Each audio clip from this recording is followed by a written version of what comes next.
Pranamami.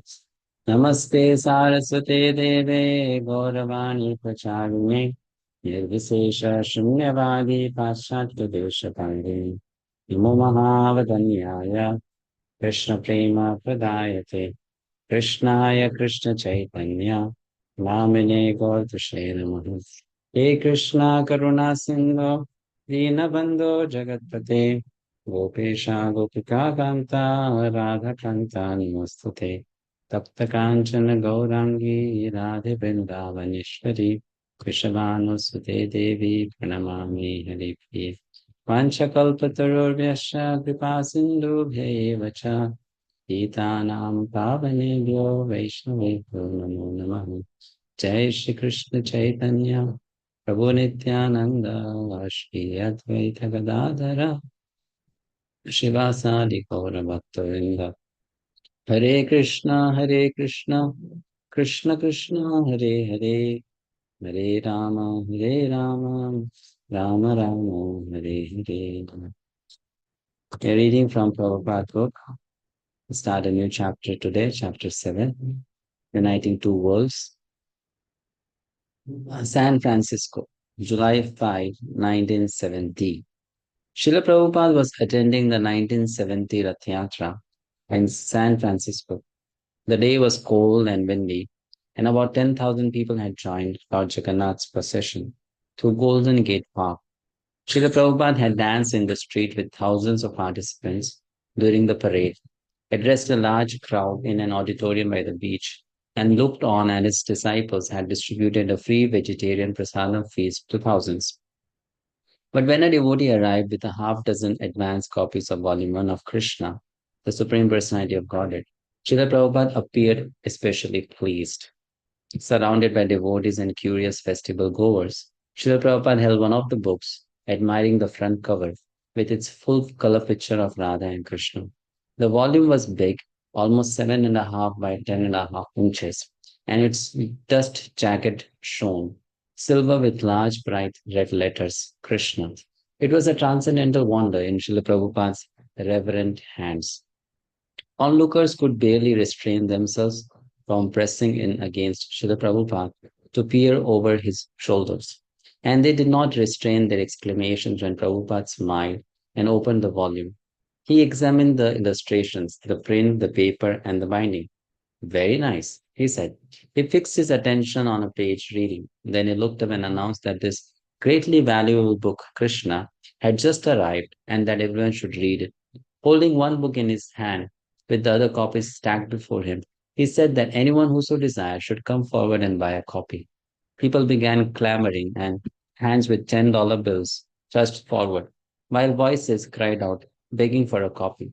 And Prabhupada promptly sold every book, not even keeping one for himself. For the devotees, Srila Prabhupada's selling of the Krishna book was the most spectacular event of the Rath Yatra festival. They poured over the purchased books in groups, discussing Krishna's pastimes and the effect they would have on the people of America. Brahmananda told how in 1967, Prabhupada had given away his advanced copy of Teachings of Lord Chaitanya in his room at 26 Second Avenue in New York City. Just before that book had arrived, Srila Prabhupada had been sitting and talking with Satyavrata, a disciple who had previously stopped coming to the temple due to petty quarreling with his god brothers. When the copy of Teachings of Lord Chaitanya had arrived, Srila Prabhupada had lovingly inspected it and had then offered it to Satyavrata as a gift. Brahmananda had been astounded to see Srila Prabhupada gave away his only copy of the book. Having published the book, Brahmananda knew how painstakingly Prabhupada had written it and how he had anxiously waited 1 year for the book to finally see print. Yet once it had arrived, he had immediately given it away, and to a disciple who was not even in good standing. Satyavrata had taken the book, thanked Srila Prabhupada, and left, never to be seen again.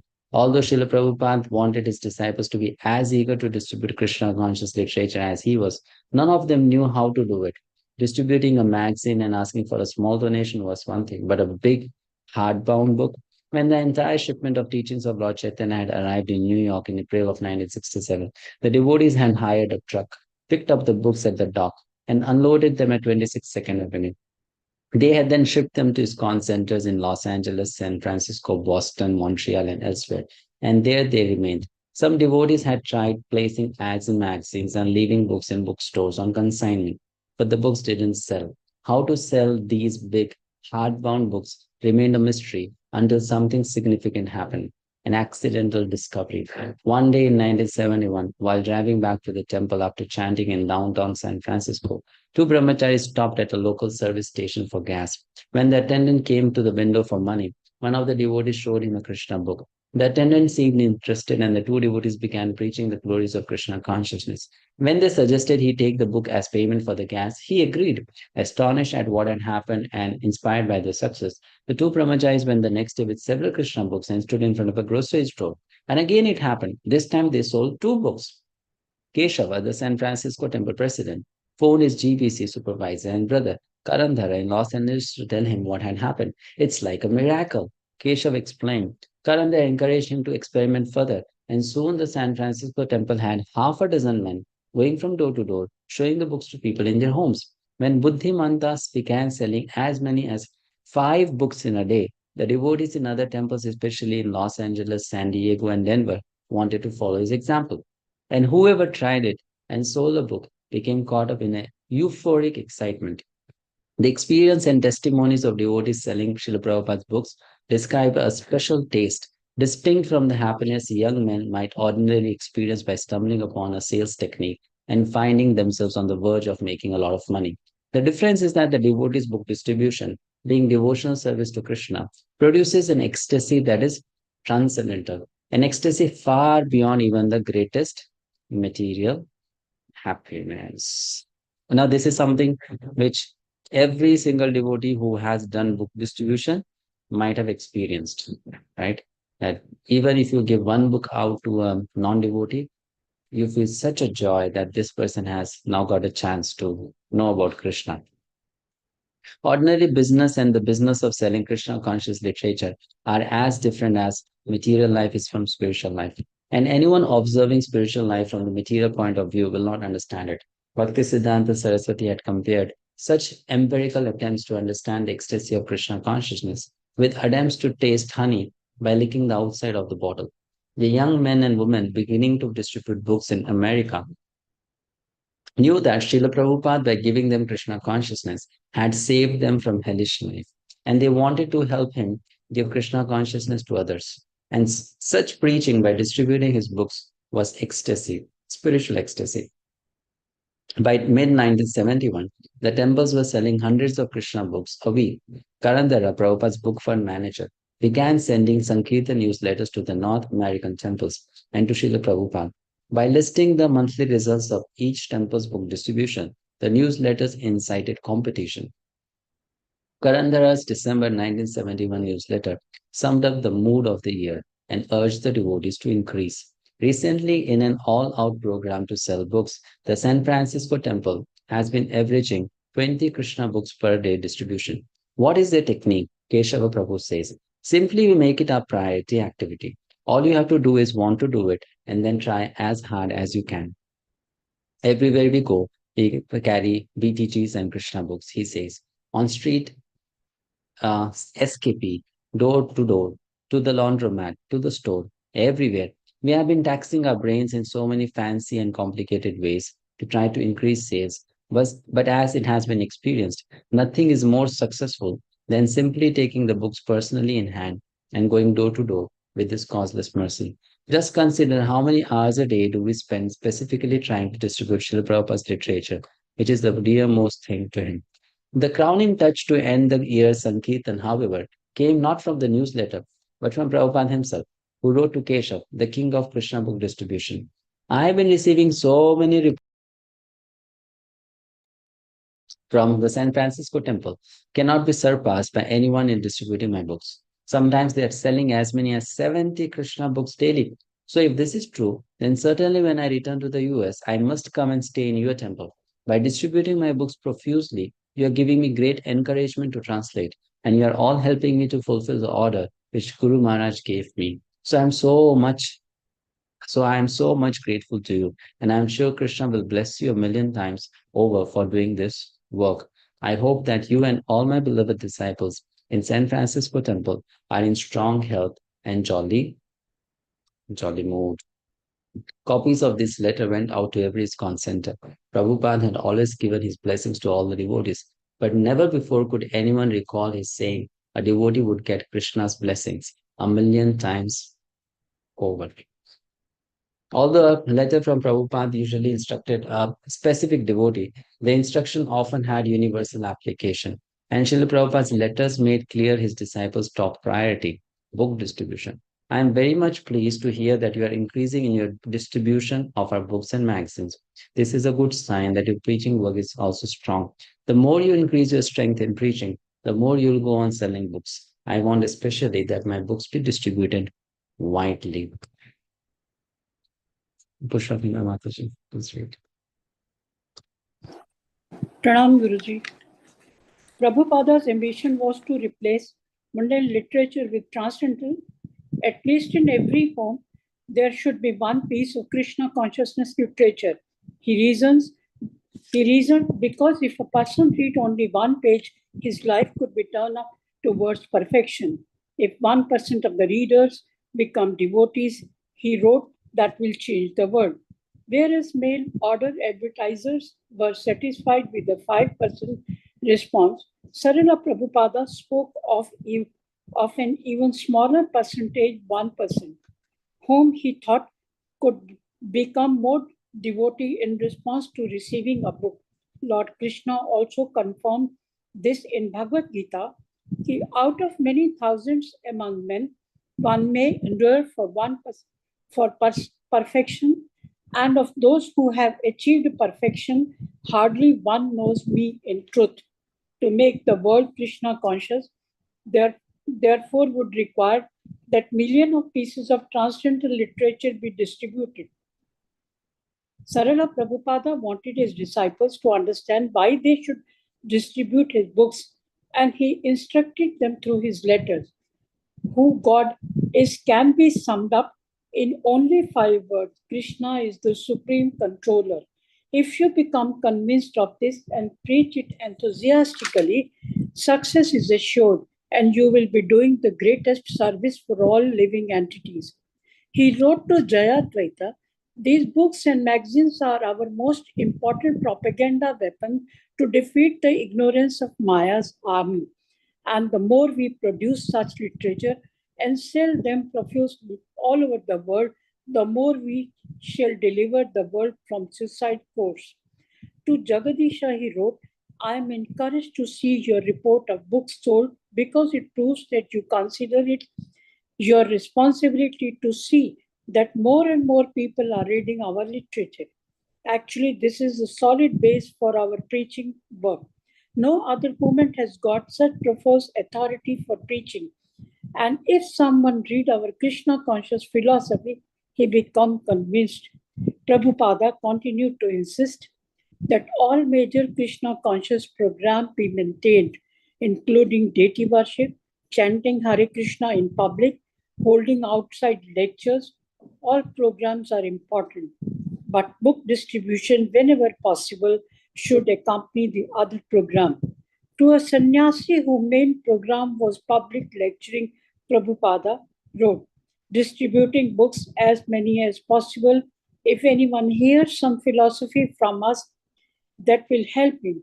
But if he purchases one book, that may turn his life. So selling books is the best preaching activity. Sell books, hold kirtan in public areas, public places like schools and colleges preach. And in a letter to Bhagwan Das in France, he stressed the same thing. What will your 3 minute preaching do? But if they buy one book, it will turn their life. Another breakthrough for book distribution came at the end of 1972. The previous year, devotees had taken an advantage of Christmas selling season by selling Krishna book door to door. But no one had been aware just how significant the Christmas season could actually be. Rameswara, it was on December 22, 1972, we accidentally discovered the Christmas marathon in Los Angeles. Of course, we noticed a great interest in the number of people going to the store, and the stores were staying open sometimes until midnight. I was standing in front of Burbank Jordis. We were having an intense competition with prices in Los Angeles, but it was building up to a feverish pitch. So, after distributing madly all day long, I had collected about $350 and distributed 650 magazines. It was about 10 o'clock at night. I was convinced that was the new world's record in iskcon and that nobody was possibly going to beat me this day. Even though the store was open until 12, business had started slowing off, and I was thinking maybe I should go back. Undoubtedly, everyone is back already. No one has ever stayed out past 8 o'clock. It will be all waiting for me, so I should not keep them waiting up. So, in this way, my mind was convincing me to go back. By 11 o'clock, the store was completely dead. I got in the car and started driving back. On the way back, I passed another Jordis called Hollywood Jordis on Sunset and Western. I was torn whether to stop or not because that store was crowded and was going to be open until midnight. But I decided to return to the temple because I thought all other devotees were probably already back and were just waiting up to me to see how many books I had distributed. So I just kept on driving. I finally arrived at the temple at about 10 minutes to 12, and I burst into Sankirtana room, but only person there was the secretary Madhukanta. I said, "Oh, on no one ever, everyone went to bed. Oh, no, everyone went to bed." He said, "No, nobody is back yet." I was the first one back. That was the discovery of first Christmas marathon. It was completely unplanned. No one had ever instructed anyone to stay out that late. We just did it spontaneously. Finally, at about 1:30 in the morning, all the devotees had returned, and we were all sitting around looking at the Sankirtana map. We could not sleep. We were so excited to go out. We were thinking, where can we find plenty of conditioned soul to distribute books to? Our noise and raucous laughter was like a drunken party. It woke on Karandhara, who was sleeping in his office in the next room. He came stumbling in, wiping the sleep from his eyes, but when he saw us and saw what was going on, he burst out laughing and sent us all to bed, saying, "Get ready for tomorrow." So, in this way, we performed the 3 days marathon, December 22, 23, and 24. No one had ever distributed as many books before in the history of our movement. A big day had been considered to be somewhere between 25 and 40 books, but we were distributing between 5,000 and 6,000 pieces of literature a day for 3 day period. One temple had distributed almost 18,000 pieces of literature in just 3 days. When Prabhupada received news of the book distribution in Los Angeles and elsewhere in the United States, he was very pleased and amazed. Although involved with many affairs from throughout the world, he put them aside and relished the overwhelming victory of book distribution in America. Immediately, he called in his personal secretary and dictated letters.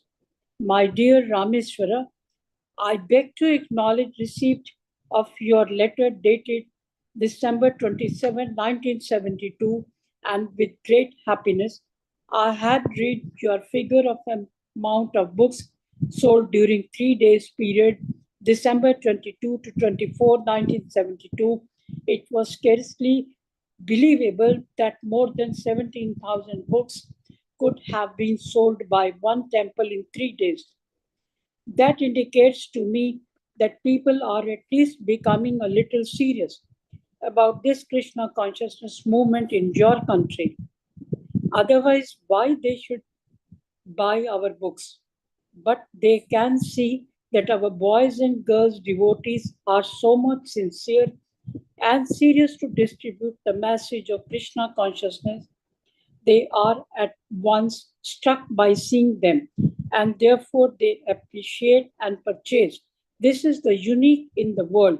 So I am so much pleased upon all boys and girls in Los Angeles and all over the world who are understanding and appreciating the unique quality of our transcendental literature, and voluntarily they are going to distribute despite all circumstances of difficulty. By this effort alone, they are assured to go back to home, back to Godhead. The same day, Prabhupada dictated a letter to Karandhara. I could never have thought it was possible to distribute so many of our literature. Therefore, I can understand it is simply Krishna's blessings us for your sincerely working on his behalf. Actually, this is the secret. That is the secret of my success, and not that personally I have been anything wonderful, but that because those who are helping me are sincere. They have done the work. That is the reason of our success all over the world, where others have failed.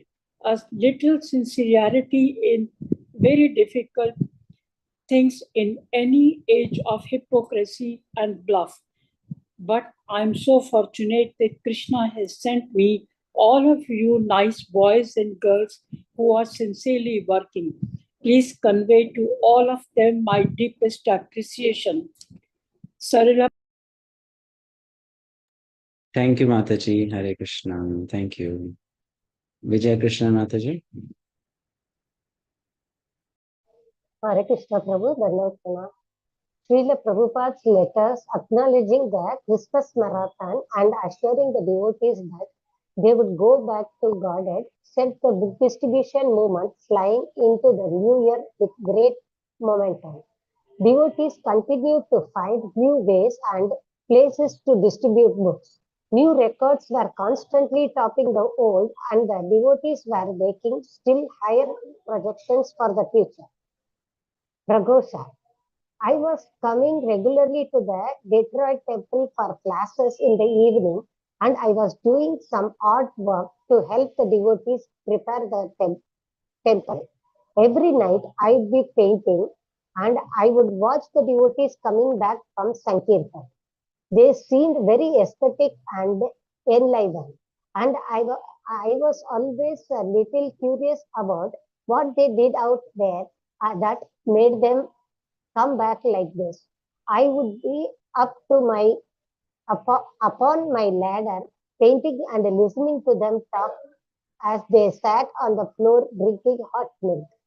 They would talk about how they had knocked on one man's door and this had happened and then that had happened. It was very attractive to me. Prabhu, please roll on. After I moved into the temple and had been a devotee about a week, someone asked me if I would like to go out and try distributing books. So I went out, wearing a dhoti and tilak and using a straightforward presentation, walking up to people, giving them a card and a book, telling them about the contents of the book, showing them Prabhupada's picture, and asking for a donation. The exhilaration I got from that was just incredible. It became extremely blissful to go out and do this. None of us could actually put a finger on why it was so aesthetic. Prabhu, please scroll up. We used to lie awake at night. All the brahmacharis stayed in one big room and we would lie there on the floor in our sleeping bags, whispering to each other. What did you say to the people out there? There would be all these different conversations going on in the room at night with the lights out and everyone talking. Try to relate how we were presenting Prabhupada's books. Tripurari. My association with Srila Prabhupada was always more or less in separation and in the field. While many of the older devotees were trained personally by Prabhupada, I never got that training. I was trained by Srila Prabhupada more from within my own heart. I think that the case with all of our book distributors, they have a very intimate sense of feeling from Prabhupada, but they never had much personal contact. Their intimacy and real sense of knowing Prabhupada very closely was because of that service which Prabhupada said was his life and soul, seeing that the books went out. In the summer of 1973, the devotees found that at concerts they could distribute hundreds of Krishna books in a few hours. The Krishna book available now as a paperback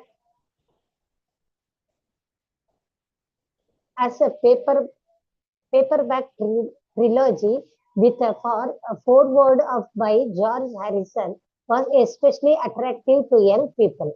In July, Rameshwara wrote to Prabhupada in London, telling him that the Los Angeles temple was distributing 2,000 Krishna books a week and that at one concert, devotees had distributed 6,600 books in 2 hours. The devotees in Los Angeles decided that Tripurari and a few other leading Sankirtana men should travel from temple to temple and share their experience. Rameshwara wrote to Prabhupada, "This is the mercy of Sri Rukmini Dwarakadish, the deity of Los Angeles temple, that we can send out so many devotees to other centers. It is the real opulence of New Dwarka." Srila Prabhupada replied on August 3rd. There is no doubt about it. To distribute books is our more important activity. The temple is a place not for eating and sleeping, but as a base from which we send out our soldiers to fight with Maya. Fight with Maya means to drop thousands and millions of books into the laps of the conditioned souls. Just like during the wartime, the bombs are raining from the sky like anything. I like also your program of sending out your best man to teach the others. That is the actual progress of Krishna consciousness, to train others. Continue this program so that the future every devotee in our movement will know the art of distributing books. This is approved by me. Prabhu, please, Lena. Sura. Vaisheshikika was selling books in the airport with me. He would walk up to the people and say, "Well, how are you doing, sir?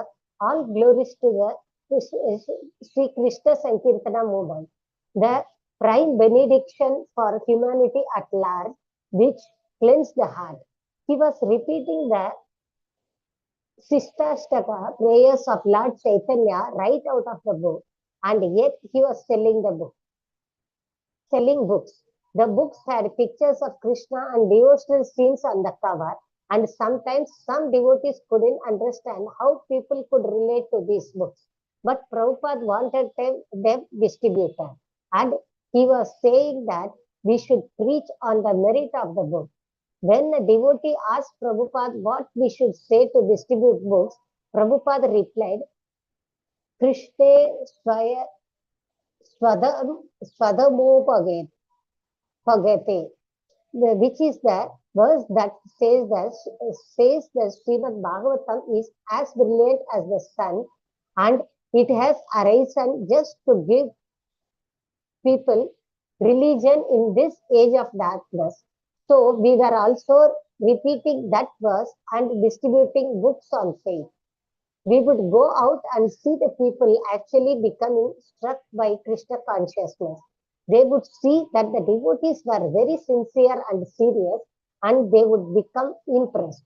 Daily on Sankirtan, we would see people appreciating Prabhupada books. There was also harassment, but Prabhupada had talked about it. that there was always difficulty. So everything was there from Prabhupada to confirm whatever realization we had. Srila Prabhupada said a book salesman would sometimes have difficulty because he'll be sometimes accepted and sometimes rejected, but he tolerates. Prabhu, please pray. Thank you, Mataji. Thank you, Prabhu. Hare Krishna. Neha Mataji.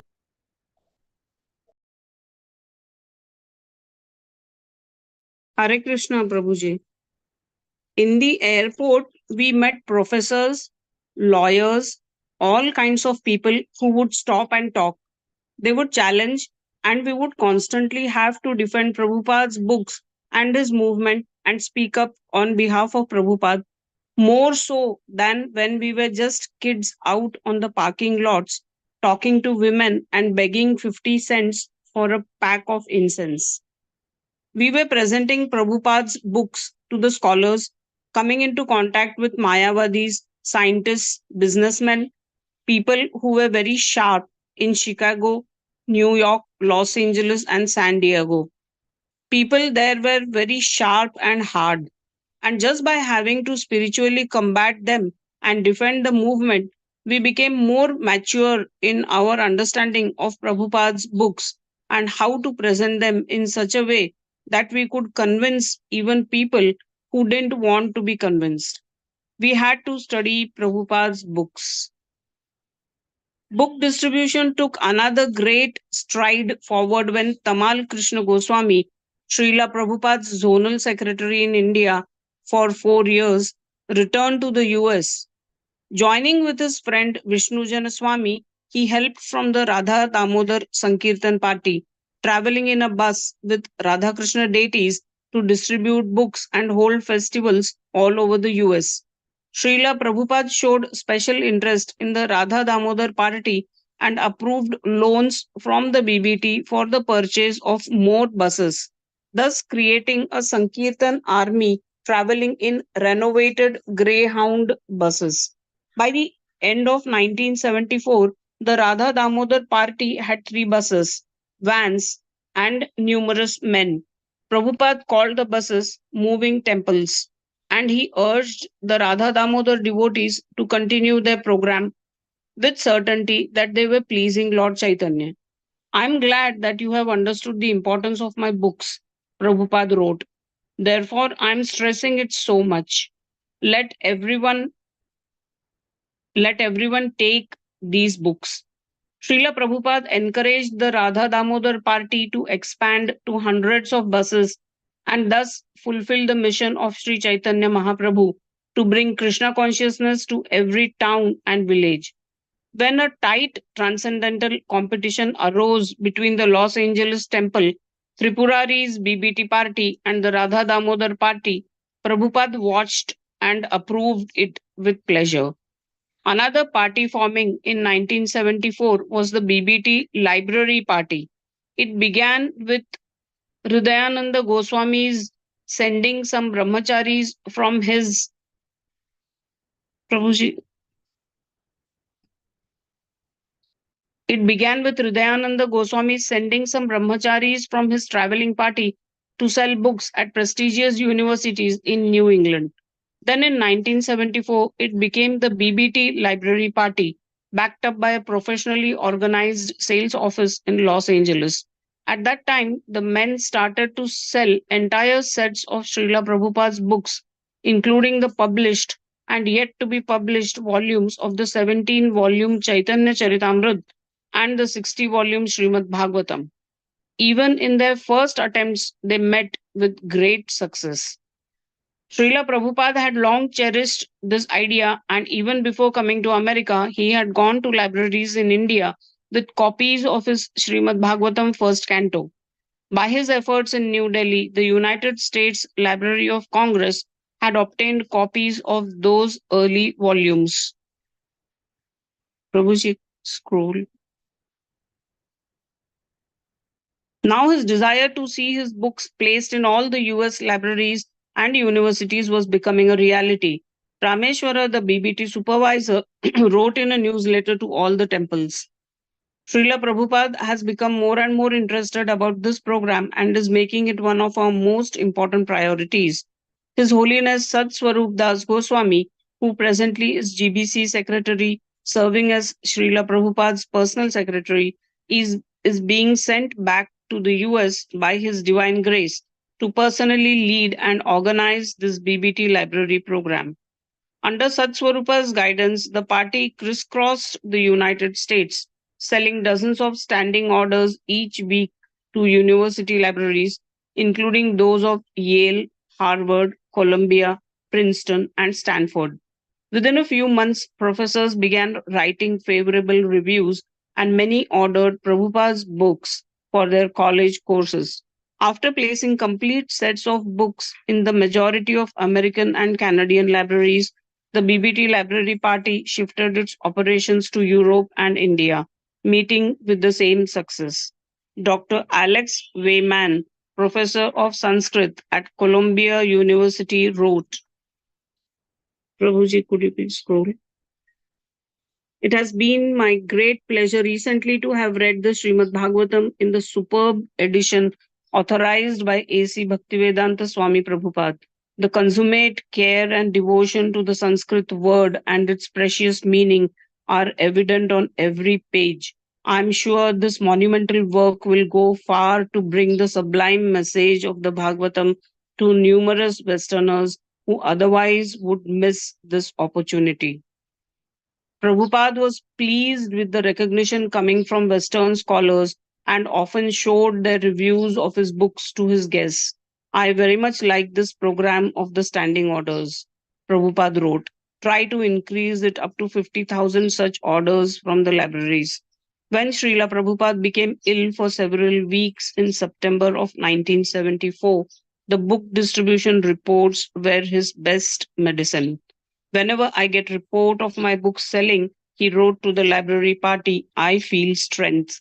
Even now, in this weakened condition, I have got strength from your report. And during the same illness, he wrote to Rameshwara. Regarding the book sales figures, please endeavor in this way. This is the only solace of my life.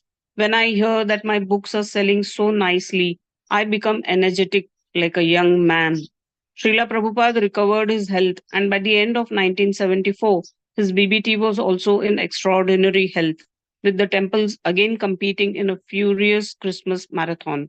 The BBT office in Los Angeles reported to Prabhupada that approximately 387,000 hardbound books had been sold during the year, a 67% increase over the previous year, and almost 40 lakh back to Godheads had been sold, an 89% increase. The American BBT sold to the individual temples a total of 66 lakhs 68,000 pieces of literature, a 60% increase. Such news made Srila Prabhupada become energetic like a young man, and Prabhupada and his book distribution movement headed into 1975 with all signs of increasing, doubling, and tripling, and the already astounding figures of 1974. Moreover, the new BBTs in other countries around the world were also expanding. Thank you, Mataji. Hare Hare Krishna. Hare Prabhu. Hare Krishna Prabhuji Danat Pradam. Srila Prabhupada had created his Bhakti Vedanta Book Trust in 1972 as an independent entity to ensure that his books could continue being produced and distributed.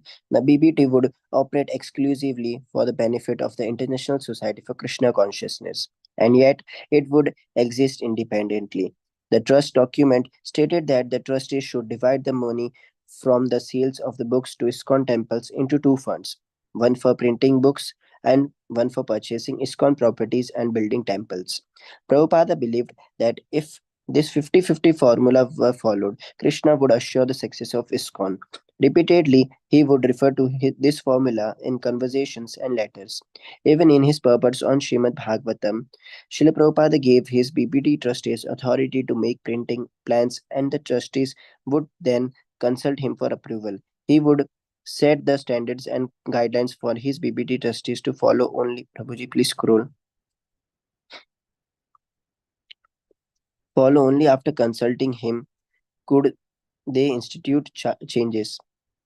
And to changes, Prabhupada was particularly averse. He would choose the book size, determine the artwork, and make suggestions about the size of a particular printing, about shipping policies, about sales to temples, about almost every aspect of the BBT publishing activities.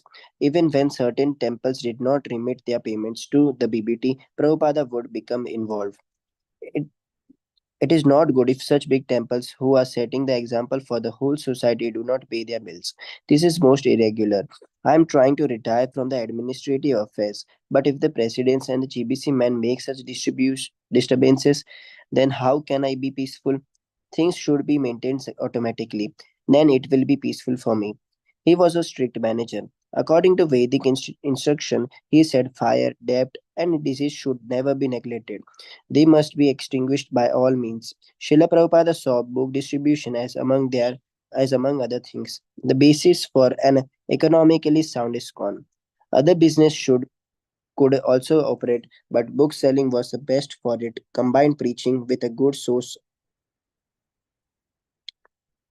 with a good source of income. As he wrote to one of his temple presidents, I am very encouraged by the report of how nicely our books are being distributed. This is our main business all over the world. If you give full attention to this, there will never be any shortage of funds. And on other occasion, regarding the society's leaders emphasizing business, you should understand what is the meaning of business. Business means to help the preaching. Preaching needs financial help. Otherwise, we have no need for business. So far as I understand, our books business is sufficient to support our movement. By steadfastly distributing Srila Prabhupada's books, the members, Prabhuji, please scroll. The members of the Krishna conscious movement were experiencing the essence of loving service to Krishna in separation, which is the highest spiritual ecstasy. Don't try to see God. Srila Prabhupada's spiritual master had often said, but act in such a way that God sees you. In other words, by submissively acting on the order of the servant of the servant of the servant of Krishna. Prabhupada's disciples were sure to attract Krishna's loving attention. The quickest way to catch Krishna's attention, Srila Prabhupada said, was to direct another person to Krishna consciousness. The book distributors therefore felt a special reciprocation with their spiritual master, and this impelled them to go on serving and distributing. Sanjaya. Philosophically, we saw that going out and distributing books was what our spiritual master wanted us to do. We knew that. That was clear to us. We also had a real sense of idealism that these books and magazines would change the world. Once you come to Krishna consciousness, you actually see how crummy the world really is, how really contaminated things are, how envious people are, and how horrible material life is. You can see that. You don't feel that you yourself can change it, but you feel that whoever gets one of Prabhupada's books and looks as at it will be changed in spiritual way. There was no question about it. We also felt a big change would come in the world in the future as Krishna consciousness spread. Prabhupada, Prabhuji, please go. Prabhupada also said that if people just touch one of these books, their lives will change. Our faith was in the books and Srila Prabhupada. Keshava Bharati. When you pass out a book, there is often the reciprocation from Prabhupada. There was a dramatic difference in our internal experience when a person would take a book compared to just taking some sense or something. We would actually experience Prabhupada's association all day by distributing those books. We didn't feel left out just because certain devotees were physically closer to Prabhupada. Book distribution always got strong and event. We would read about Haridasa Thakur going out, rolling on the ground, and begging people to chant. That kind of thing would inspire us. Vaishishika. We used to think how Prabhupada was spending so much time behind a dictating machine just writing these books. We would meditate on how he would sleep just a few hours a day and minimize everything else to write these books. So we were also trying to cut down our other activities and just go out distribute books. Prabhupada said a devotee should be in the mood of the six Goswamis. So we were singing those prayers every day. We felt a real connection even in the beginning. A devotee told me, "Where is Prabhupada? Do you know?" And then he said, "He is in his books." That mood was always there. We always felt that connection. Jagadharti Devi Dasi. When I was distributing Prabhupada's books, I understood that was the most pleasing thing I could do for him. I was helping him to fulfill his spiritual master's instructions, and so he was pleased. And he was even more pleased if I did it nicely. I always used to hear the story about how Bhakti Siddhanta Saraswati would be happy if someone went out and distributed her magazine, because it is actually the mood of Sankirtan, of going out and trying to give mercy to the conditioned souls, that counts. I always wanted to do welfare work. I like the feeling of doing something for people. So this is the summon burden of helping people. You're helping them to go back to Godhead. So that was my motivation, and we automatically become purified by bringing other living entities to Krishna.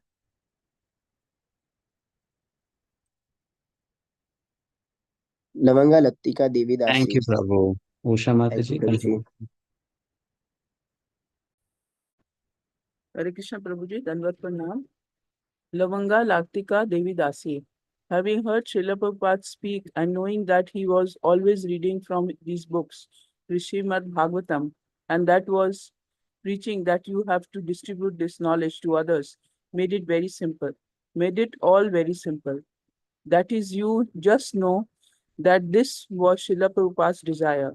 He was always telling us that he was giving us this knowledge, and that once you have this knowledge, you have to distribute it to others. Srila Prabhupada came to America to preach all his disciples, so we must do it because it's kindly scroll up, Prabhuji. Hmm.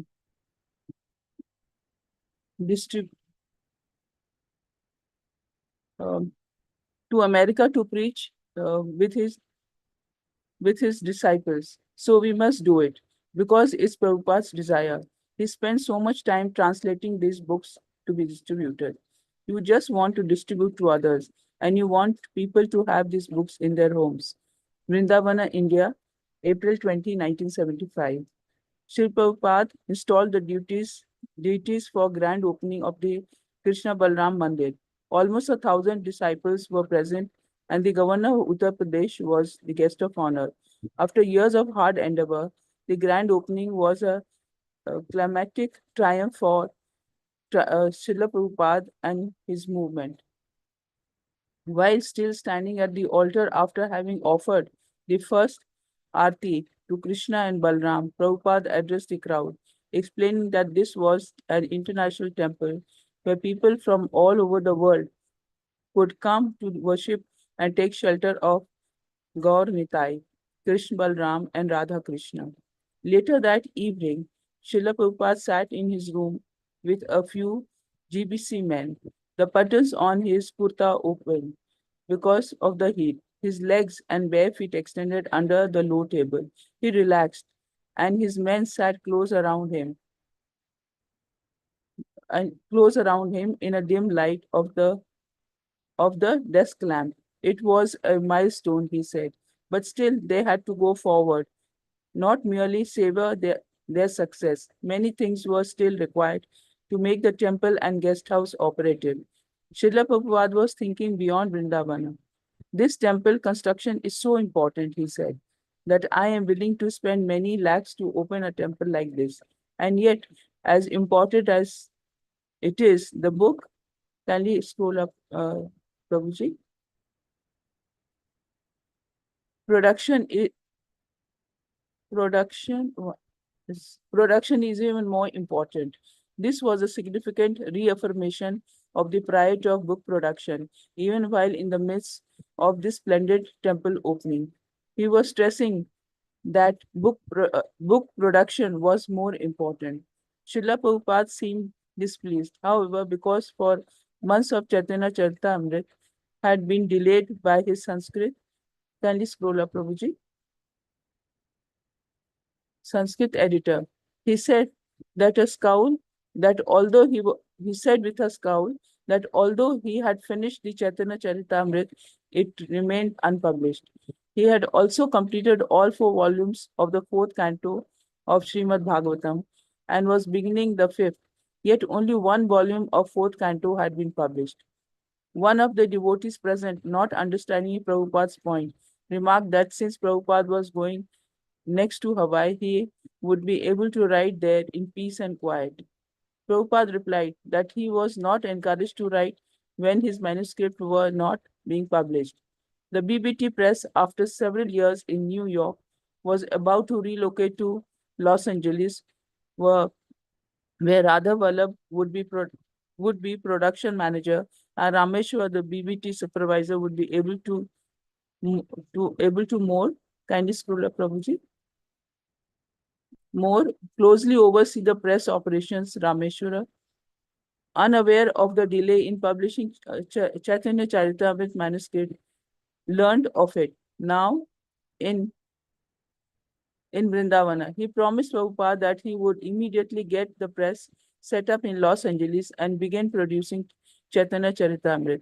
That Srila Prabhupada had completed the entire Chaitanya Charitamrita manuscript in 18 months during 1973 and 1974 as a remarkable feat, because in those same months he had been intensely engaged in many affairs of management while constantly traveling.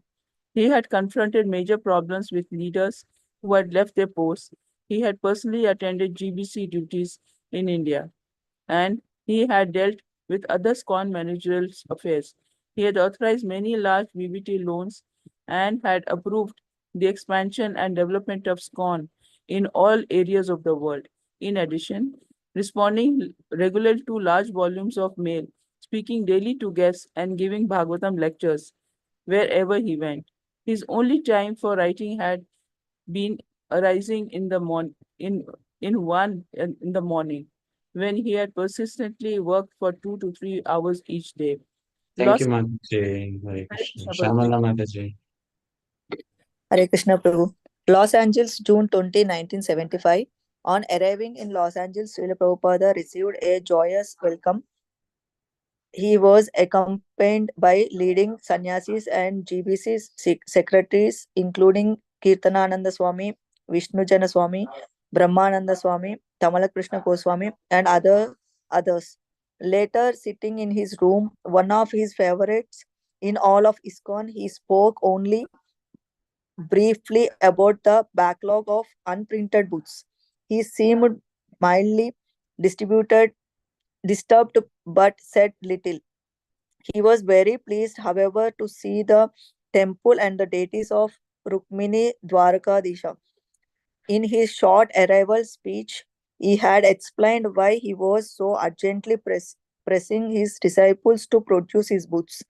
I have no personal qualification, he had said from the loosely upholstered Vyasasana. But I simply try to satisfy my Guru.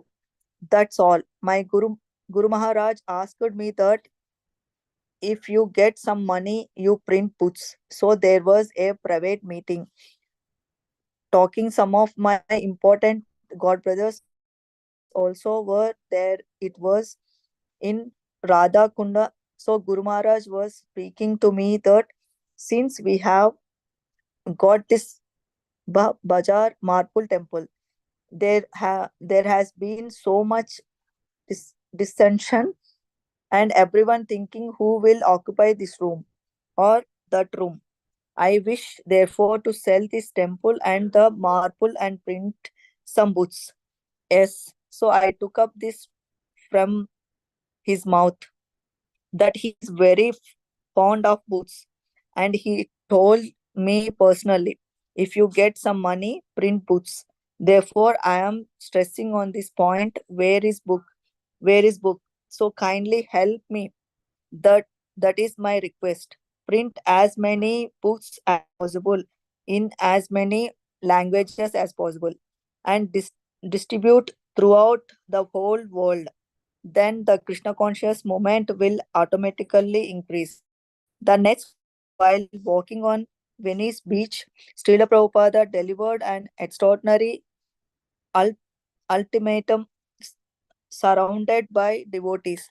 He walked along, poking the sand softly with his cane. These 17 volumes unpublished. He began, or a great problem for our movement. As Prabhupada, Rameshwara responded attentive and concerned. The other devotees also nodded, commi- commiserating something must be done. As Prabhupada continued, they must be published immediately. As Prabhupada, Rameshwara replied obediently. So I think they can be printed in 2 months.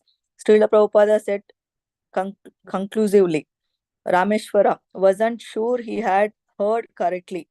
The press had only just opened. The artists didn't even have lights in their rooms. 2 months was illogical, impossible. Now was the moment to tell Srila Prabhupada the plan for increased production. Rameshwara stepped closer. Srila Prabhupada, he began, we have been meeting about this, and now that the press is finally here and established, I think we can increase production 4 times. We think that now we can go from producing one book every 4 months to producing one of your books every month. Now both Rameshwara and Radha Vallabha were walking together beside Srila Prabhupada with Tamal Krishna Goswami and Brahmananda Swami walking on his other side. One book every month, Srila Prabhupada said, as if thinking out loud and considering it. That means over 1 year. It is not fast enough. The other devotees looked over at Rameshwara and Radha Vallabha, who glanced at each other. You have to do all the books in 2 months. 2 months' time. Srila Prabhupada said again, they had clearly heard in this time, and the two managers were stunned in disbelief.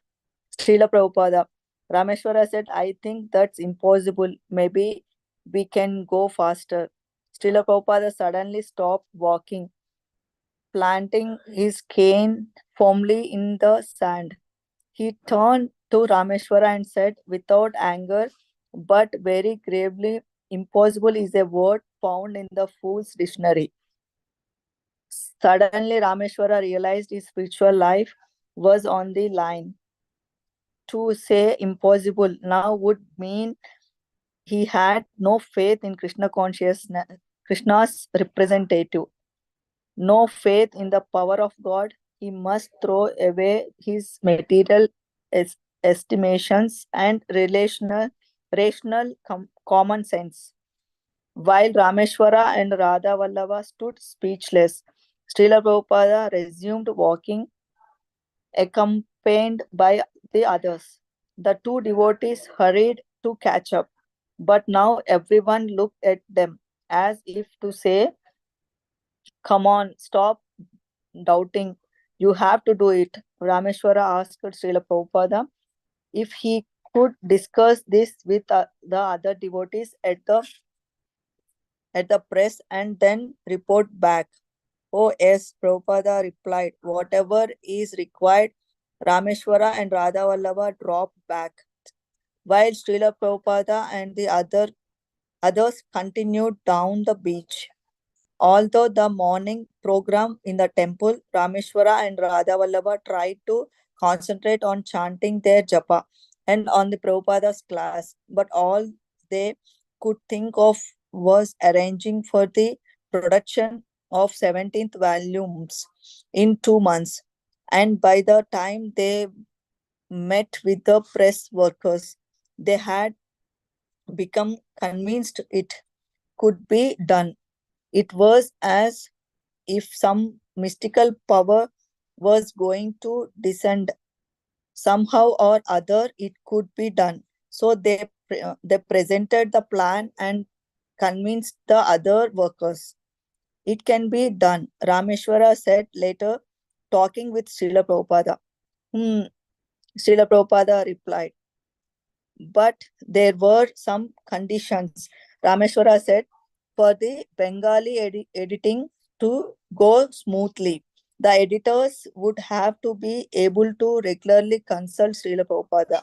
Immediately, Prabhupada agreed, adding that he was prepared to stay in Los Angeles as long as necessary to ensure that they met the two months deadline. Another condition Rameshwara raised was that the artist would be working as quickly as humanly possible, but the paintings might not be of the best quality. A blind uncle is better than no uncle. Srila Prabhupada said when Rameshwara mentioned that the artist would have many technical questions, Prabhupada agreed to make time to answer them. He also agreed that photographs of Indian holy places connected with Chaitanya Leela could be used to supplement the paintings. After their meeting with Srila Prabhupada, Rameshwara and Radha Vallabha felt that they had a chance. They left Srila Prabhupada's room. Running down the stairs, the marathon was on. Thank you, Mataji. Hare Krishna Prabhu. Thank you, Prabhu. Hare Krishna. So stop here. We'll continue in the next class. From the next